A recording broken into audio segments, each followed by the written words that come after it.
everybody, I'm here with a video about the astrology headlines for the month of September 2025.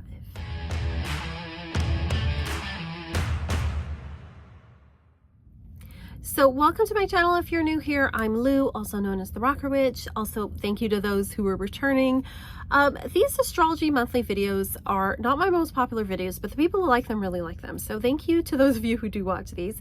If you like these videos, I also have on my website, which I do have a link below, you can sign up for my free monthly newsletter where I do have all these written down so you can refer back to them if you like. You can sign up for that. I also have a blog that I do where I talk about things like the full and the new moons and any other kind of big astrological events that are going on. So again, you can check that out. And then on my Patreon, I have a level where I do this in detail for each week if you're interested in that too. So plugs aside, let's get into September. So September, the big news in September is we are in eclipse season. So what is eclipse season, you may ask? Well, eclipses come in pairs, and this pair kind of grouping happens twice a year, about 6 months apart or so. So the first set of eclipses, that was in the spring, and now we're in the fall set. And so eclipses will have a lunar eclipse and a solar eclipse 2 weeks apart. And so that time between the two eclipses, and usually a week or two before the first and a week or two after the last one, is considered eclipse season. So eclipses are a time of change. Eclipses are a time when we have beginnings and endings. They're also a time when information that may be hidden is revealed to us. And so they're times of disruption and change. And that change may not happen right exactly on the day of the eclipse. They can happen anywhere within the eclipse season. And eclipses always happen in the opposite sign. So for example, we have a lunar eclipse coming up in the sign of Pisces, and then later in the month we have a solar eclipse coming up in the sign of Virgo. And we'll talk a little bit more about that. And these pairs tend to happen about every year and a half or so, and then they'll move to the next set of pairs. And if you know your birth chart, your astrological chart, look at your Pisces and Virgo houses, because the topics those houses rule are the areas where you yourself may see some big changes going on. Now, not everybody's affected by every single eclipse. It really depends on your particular birth chart. And just like with Mercury retrograde, some of them go by and you barely notice, right? Or you might see stuff is happening with other people, but it's not really happening to you. And other times it's like, whoa, what is going on here? Crazy stuff is happening, right? So keep that in mind. So eclipses are times of big change. And often if we have kind of been going down a path that's not really where we're supposed to go, the eclipses will try to correct us to put us on the better path, right? So sometimes the changes can be small and sometimes the changes can be big. So keep that in mind. The other thing too is that eclipses often create change in the world, and eclipses have long been associated with the rise and fall of kings. So this could be like the death of a leader, the stepping down of a leader. The last set of eclipses, the Pope died around there. There's a lot of changes in some eclipses connected with the royal family. I don't necessarily think anything's going to happen with this one, but who knows. But rise and fall of leaders. So I'm just going to put that out there. There may be some changes in leadership somewhere in the world. We'll see what happens. But just, traditionally that's what eclipses are associated with. So that's kind of the big headline, is that's going to affect all of September. Like I said, those changes may not happen right on the date of those eclipses, but things are going to happen around them.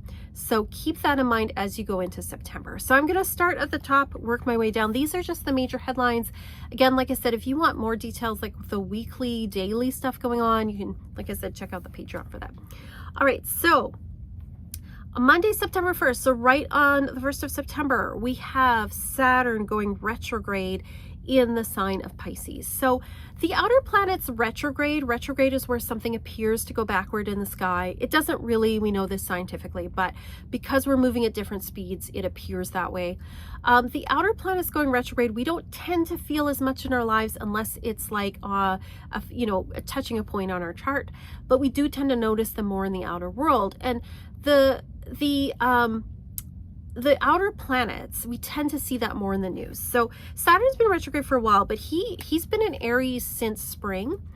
And he's now retrograding back into Pisces. And he was there, 2024, 2023. So think about some of the things you may have been dealing with difficulty-wise or feeling restricted in during those years. And some of these issues are coming up to be wrapped up during the fall. He then moves back into the sign of Aries in February. So just so you know. So Saturn tends to rule things like rules, regulations, where we feel slowed down or stuck. He asks us to work hard. Saturn's where we have to work hard.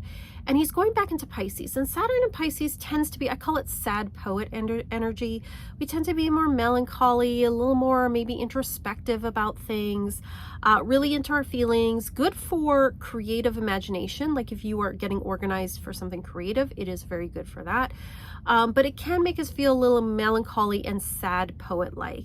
And we're going to have this energy going on into like, it's going to happen until February when it goes back into the sign of Aries. So we're going to be wrapping up some of those issues that we've been dealing with in 2023 and 2024, particularly, like I said, if there's an area where you feel slowed down or stuck in. So that's Monday, September 1st. Tuesday, September 2nd, we have Mercury moving into the sign of Virgo. So, oh, I forgot, I brought out my Oracle of the Radiant Sun, so we can take a look at some of the keywords. Oh, I'm just going to check on Saturn first. So Saturn in Pisces, the card for this says loss, and we have this crow eating away at a skull, right? So yeah, that's that sense of sadness, of melancholy, of looking back at the past with sorrow. And then when we have Saturn in Aries, which we have had since the spring and we'll be going back to in February, we have risk as the word. And Saturn in Aries can be our structures around conflict and war and the sense of self, right? So this is going back into a more watery, inner, kind of like interior looking type energy. Now let's go to, like I said, Tuesday, September 2nd, Mercury's moving into the sign of Virgo. This is one of his home signs. Mercury is a planet of travel and communication. He spends about 3 weeks in a sign. And here it says caution. So we've got all these dogs and animals here. And this person here, it says caution. Well, I would say it is a cautious energy, but Mercury is very happy in the sign of Virgo. That's one of his home signs, right? And Virgo is a very analytical sign. It loves lists. It loves to be organized. It's all about service to others. And so when Mercury's in Virgo, this is perfect for September. This is back to school energy. This is like, I'm getting my pens and my paper organized and I'm getting things done. Great for getting back into routine. And he's going to be there until the 18th. He's very quick going into Libra. But that is a great, get things organized, get your routine down, get those lists checked off during this time. Really great for that. Also, you may find travel goes well very smoothly during this particular period of time. Then on Friday, September 5th, we have Uranus going retrograde, and he's going to be retrograding. But later in November, he's going to go back into the sign of Taurus. So Uranus stepped again in July into the sign of Gemini. And Uranus is about technology, it's about sudden change, it's about chaos, but also inspiration. And in Gemini, this Uranus and Gemini periods, and usually Uranus is in a sign for about 8 years, is all about like new technologies, especially in communication. But unfortunately, it's also associated with the United States being at war. And it is something I do have to mention, and I don't want to scare people. But the last time Uranus was in Gemini was the Second World War. The time before that was the Civil War, and the time before that was the American Revolution. Now, with each of these periods, there's a war, and then often there's a change, usually for the better afterwards. And so I really hope for that. But we are just entering into that Uranus and Gemini period. And he is going to retrograde back briefly into the sign of Taurus. Like this fall, we have outer planets, except for Pluto, retrograding back into the previous signs, doing some wrap up, doing some review, doing some looking back at changes before we move forward again in 2026. But Uranus is still in Gemini at this point. He's at 1 degree of Gemini. So if you have planets around 1 degree anywhere in the zodiac, or a lot of Gemini, early Gemini placements, you're probably going to feel this on a personal level. And so there may be some sudden changes. There may be also some inspirations too. But a lot of it is about changing and reviewing things that have already been done. And when it comes to things like technology, especially in the wider world, and I often find that like when the outer planets go direct or retrograde, when they stop to move forward or backwards, we often see the themes that that particular planet represents become more prominent in the wider world. We see it more in the news. So there may be some unexpected chaotic events. There may be some breakthroughs around technology, but there may also be, oh no, we're not ready to pull this out. We need to review things. So, you know, maybe they release, I don't know, something new, like a new phone, or, you know, they try to put a rocket in space or something. And then it's like, oh no, something's not right. We have to rejig something. We have to like relook at things and retool things. So there may be things like that that come up in the news. And also for the next few months, we're going to be really looking at some of the technologies that have emerged and rethinking, is this a good idea, or how do we want to deal with that? So there may be issues that have come up around new technologies. I expect that to come up over the next few months. But watch for some like unusual events around September 5th. Sunday, September 7th, we have our first eclipse. This is a lunar eclipse at 15 degrees of Pisces. So this particular eclipse, it's a lunar eclipse. Lunar eclipses are when the shadow of the earth goes between the sun and the moon, causing a shadow to go across the moon, and it looks red. It's sometimes called a blood moon. I find lunar eclipses often tend to reveal things to us that are hidden. I think of it like, you know, when you go in the dark room and you turn on that red light, that's like the moon. And when you are in the dark room, you can develop photos in that light that you wouldn't be able to develop if you had the lights on or if it was totally dark, right? So it reveals things to us that are hidden, things we wouldn't see otherwise. Now, this particular eclipse is going to be opposite of Mercury and trining. Trines are supportive with Jupiter. So there may be information, Mercury, remember communication, that is going to challenge us and ask us to grow. So watch what is revealed around this weekend. It's really asking us to grow. It is in the sign of Pisces. So again, look at your Pisces house. But Pisces tends to rule things around spirituality, around the subconscious. It also has to do with creativity as well. And if we look at moon in Pisces, because that full moon is in Pisces, there's my moon cards here. The full moon in Pisces, keyword is empathy here. And that is very moon in Pisces, to have empathy for others. Maybe something's revealed about something terrible that has happened that asks us to be empathetic towards others and to consider others' feelings about things. Then on September 18th, so we have there's a bunch of stuff in that first week. There's a bit of calm. And then on Thursday, September 18th, we have Mercury now moving into the sign of Libra.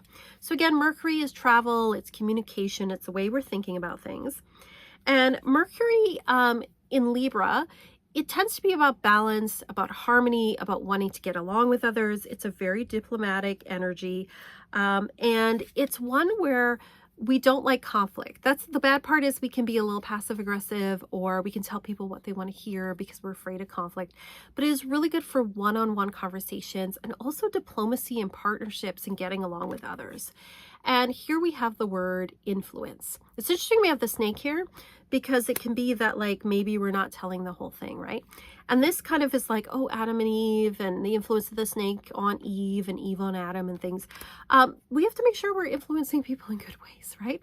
But it is a balanced, harmonious type energy. So communication this month, I think, will be good overall. Then on Friday, September 19th, we have Venus moving into the sign of Virgo. So Venus in Leo, which is up until the 19th, tends to be very like, look at me, showy, lots of glamour and glitz and gold and things. Virgo tends to have a more classic, refined taste about things. It does not like gaudy. Venus is our sense of love and romance and what we find beautiful and aesthetic, our sense in the arts. And so when Venus goes into Virgo, we tend to be more about service. This is about acts of love through service to others. But it's also like we like things that are a little more classic, a little more refined.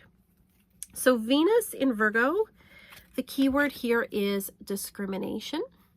So it doesn't mean discrimination as in like bad discrimination where we're like, you know, prejudiced towards others, but it's more about having refined taste. It's like we know what we like and don't like, and we say no to the things that we don't like. And so it's asking us to be more refined about things, to be less showy, to think about what it is that we actually really want, as opposed to just what looks good or looks showy about things. And also, again, to consider others in our decisions. Then we have on Sunday, September 21st, we have a solar eclipse. So this is a new moon. It's a solar eclipse at 29 degrees of Virgo. Now this is particularly powerful new moon because it is the second Virgo full moon that we've had. This doesn't happen often, but the last new moon we had was at 0 degrees of Virgo, and this one's at 29. And usually you only have one new moon a year in each sign, but this is the second one. And when you have a second one in the same sign, it's sometimes called a black moon, and it means like it's a little extra powerful. But this is also a solar eclipse. And solar eclipses are when the shadow of the moon goes across the sun. This is a partial solar eclipse. I don't think it's visible. I can't remember where it's visible. It's certainly not visible, I think, in North America, but it still affects us even if we're not in the path of that eclipse. This one is going to be interesting because it is going to be opposite of Saturn, that's just moved back into Pisces, and Neptune, which is right at the start of Aries. So it's opposing those outer planets, but it's making a trine. Trines are supportive with both Uranus and Pluto on that day. So oppositions tend to be things that come from the outside that challenge us in some ways. And so, you know, Mercury, Saturn in the sign of Pisces tends to make us feel melancholy and sad. We have Neptune in Aries, which can be things like, it can symbolize naval warfare, people who have dreams of being independent. It also has a lot of themes around, you know, can be toxic masculinity. There may be some events that are asking us to change in some way, things that challenge us, that make us sad, that bring up all sorts of feelings in us. But the trines are supportive. We do have that trine with Uranus, which is sudden change in that sign of Gemini, and with Pluto, which is about the power of the collective. And so I really feel there's something big that's kind of going to be happening around that eclipse that is going to really be challenging us, challenging our attitudes, challenging the structures of things, challenging the way we think about things, and asking us to work together because of these changes to really change things up in new ways. So I really feel there's some kind of big shift. There's some big event that's happening around that time. Again, it doesn't always happen right on the eclipse, but this eclipse has the marker of some big change that's happening. So it'll be interesting to see what happens. And then on Monday, September 22nd, we have Mars moving into the sign of Scorpio. So Mars is action and energy. Mars is our willpower, but it's also aggression too. Mars is happy in Scorpio, or it is one of its signs. The other one is Aries. Scorpio is ruled by both Pluto and by Mars. So Mars and Scorpio, let's find the card here. Oh, I think this is a great keyword for Mars and Scorpio. We have revenge. So Mars in Aries is kind of the warrior energy. It's the in-your-face, challenging you kind of energy. Mars in Scorpio, though, is revenge is a dish best served cold. It's sniper energy. It is the thing that sneaks up and attacks you that you didn't know about, right? Think of a Scorpio scuttling along and stinging you, right? So with Mars and Scorpio, I always say, try not to hold on to grudges. I know it is hard. I know. But Mars in Scorpio says that sometimes we do better working behind the scenes and not making a giant show of things than we do by being in-your-face aggressive. We can still get things done, but sometimes you need to influence people as opposed to trying to like overtly push them. It is about subtlety. I would say Mars and Scorpio, beware of manipulation for sure, but it's telling us we can do an awful lot of work behind the scenes. And it's asking us what our deepest values are. What do we value? Why is it that certain things make us angry? Because it crosses our values, right? So it really asks us to go deep within and examine our values. And also on Monday, September 22nd, we have here in the Northern Hemisphere, the fall equinox, the autumn equinox, and then the Southern Hemisphere, because it's the opposite, it's the spring equinox. So Sun moves into Libra.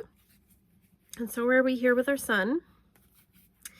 Sun in Libra, we have here harmony. So the sun is what we focus on. It's the, our energy, our sense of consciousness. Here we have harmony with all these beautiful birds in the sky. We're moving now into the dark half of the year. So there's going to be, here in the Northern Hemisphere anyway, there's going to be more hours of darkness than there is of light. And the sun in Libra asks us to focus on relationships, on partnerships, on being in harmony with each other. It's a good time for setting up one-on-one meetings with other people, getting together with friends, romance, also focusing on creating harmonious environments. It's a good time to do a little fall zhuzhing of the house and things like that. Also to focus on things like the arts as well, and diplomacy, and, getting along with others, and community too. So it's a very harmonious type energy. And then on Wednesday, September 24th, the one other thing I want to mention, which is more of an aspect, is we do have that Mars in Scorpio making a square. Squares are stressful, with Pluto in Aquarius. So the reason I talk about this one is because Mars and Pluto together can tend to be more difficult things, and squares are stressful. So we have two energies that are having tension with each other. And so we have that Pluto in Aquarius, which can be very much about the power of the collective. And then we have Mars in Scorpio, which can be things happening behind people's backs, things that are sneaky, things that are, sort of spy energy. And so we may see around this time something happening as far as like covert operations or things that were happening behind the scene to undermine others. And I just want to kind of put it out there as well, like just a heads up. And that's just very generally, but it could also, depending on your chart, show up in your own life too. So that's the energies that I'm seeing for September. I think September's kind of, things are going to be kind of up in the air. We do have eclipses going on.